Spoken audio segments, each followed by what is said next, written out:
Hello YouTube, welcome back to episode 2 of the Project Roach series.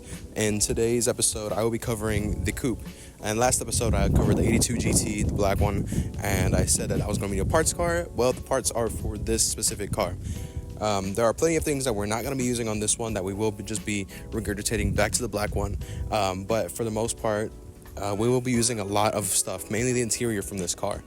The back from quarter panels back, we're mostly going to be keeping all that, but the fenders, front bumper and hood, that will all be coming from that black one. Now let me take you guys around the car to show you exactly what I like about it. So like I said already, at the front end we're not going to be using. Basically we're going to be putting it back on the black car back there, but it'll just be a process of taking all this off and cleaning everything under it, getting the stock V6, I think it is a 3.8, out of it, and basically transferring all the parts, the front bumper, the fenders, and the hood, and I know it's a different size cowl as well, cowl vent, that will be getting onto it. So you might be asking, why get a car with all of this rust on it? And really, I personally enjoy Fox bodies with a little patina on them.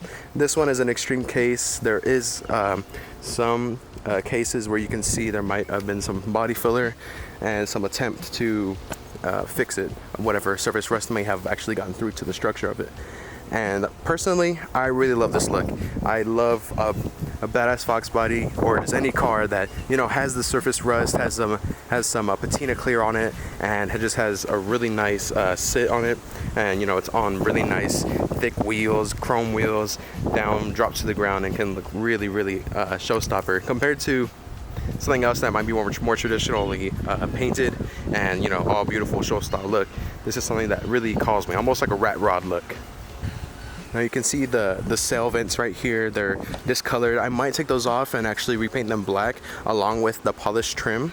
I did already buy some weather sealer from LMR and all the good little goodies to buy. I will be taking off the trim and trying to repolish it, get it nice and almost new looking. I know I won't get back to that original shine, but it would look really good with some chrome rims or chrome lipped rims. The doors, like I said already, I'm not going to be keeping probably. I will probably be putting on the black ones to keep up the moldings that go all the way across. We'll also be using that back bumper from the black car. And yeah, these wheels, we're obviously not going to keep these, but these are what came with it, so we're just rolling through it right now. The car doesn't start at all.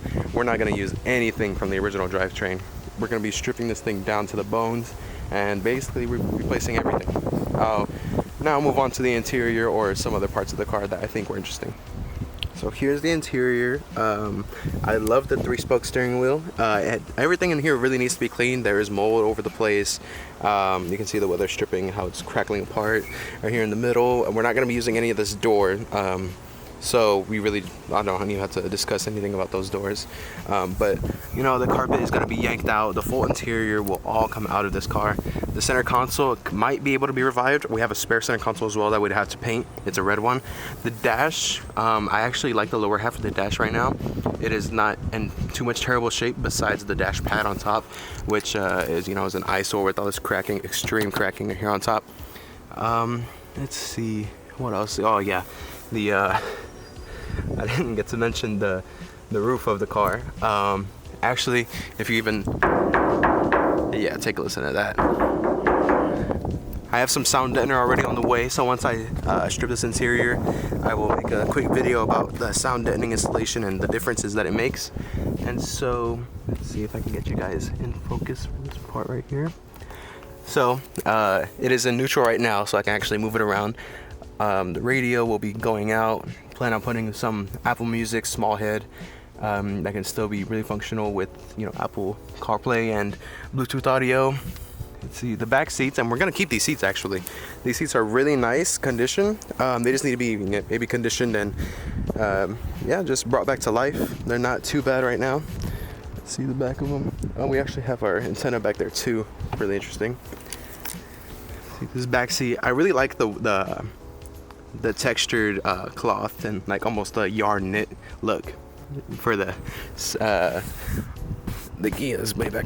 Oh, you can see that dust. Shouldn't be doing that. But yeah, this interior is actually, and it's all there actually. It's all here, but there's just pieces that we're not going to be using. They're just too far gone, and we just, you know, have to shell out the money to get those new parts.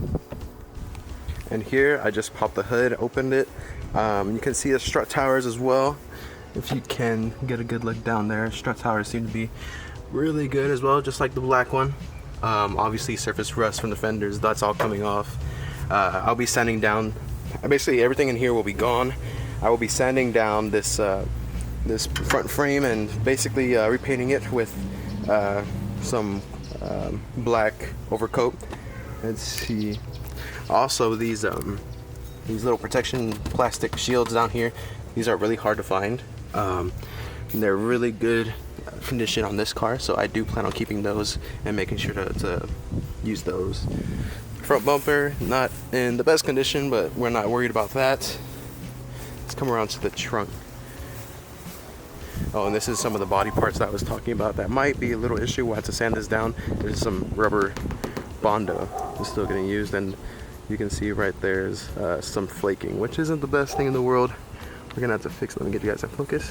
Yeah, we're gonna have to definitely fix this stuff when we take off this vent and sand this down.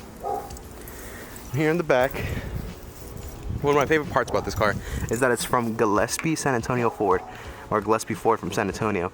It is, I did a little bit of research on Gillespie, and it is actually one of the oldest Ford, or actually I think the oldest Ford dealership in San Antonio. So it has some really cool pictures of it with the actual Alamo.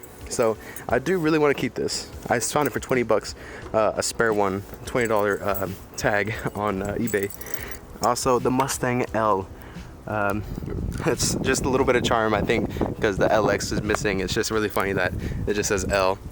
And though I do plan on taking these off to get some good restoration on the patina, I do want to readhese them to make sure that they're really nice and strong on there afterwards. So, and the tail lights as well with the bumper, do not mind that. But the tail lights, these are Ford original tail lights still, and I actually think they can be brought out. Call me crazy, but just some good compounding and work on these tail lights I think can really bring them back to life. Any kind of orange that you see is just dust, so don't mind it. But with some black spray paint, I think we can really fix this thing up and make it look nice and original almost. Obviously I'll have the cracks and what have you, maybe any hairline cracks that might have shown through, but I think it's really interesting to fix these up and, you know, let them live their life a little bit more. Let me find the key to the trunk over here. Under the trunk isn't too much rust. It's still, you know, actually really nice clear coat finish on it, although this is not the most not the best sign to have this flaking rust still around here. Let me get that to focus. Sorry, I'm using a manual focus lens right now. That's my widest lens that I can use with my camera. The rust right here in the trunk isn't that bad. There's only some surface rust down there in the bottom. It's getting pretty bad right here, but hopefully we can, you know, scratch all that off and get it sealed with some bed liner. But overall, the towers right here in the back seem pretty good. So yeah, let me get a back shot for you guys. Focus it. Bang. Yep. Okay, let me close all the doors ready, and all right, cool. And that is how she looks right here, just in the back, just alone. I think there is a lot of potential in this car. She's just a little musty, dusty, crusty right now, but I think, you know, just with some good elbow grease and plucky stick-to-itiveness, we can really make the most out of this car, and it could look really good in conjunction with the front bumper from the 82. And with this video being done, I'm going to close it out again with another cinematic of this car. Feel free to go back to the black 82 video and see the differences in the cinematic. I'm just getting into the more videography kind of side of things. I've been a photographer, or automotive photographer, about 6 years now, and this is my first attempt at YouTube video making. So feel free to give me any comments that you guys have, or any kind of suggestions that you may have as well.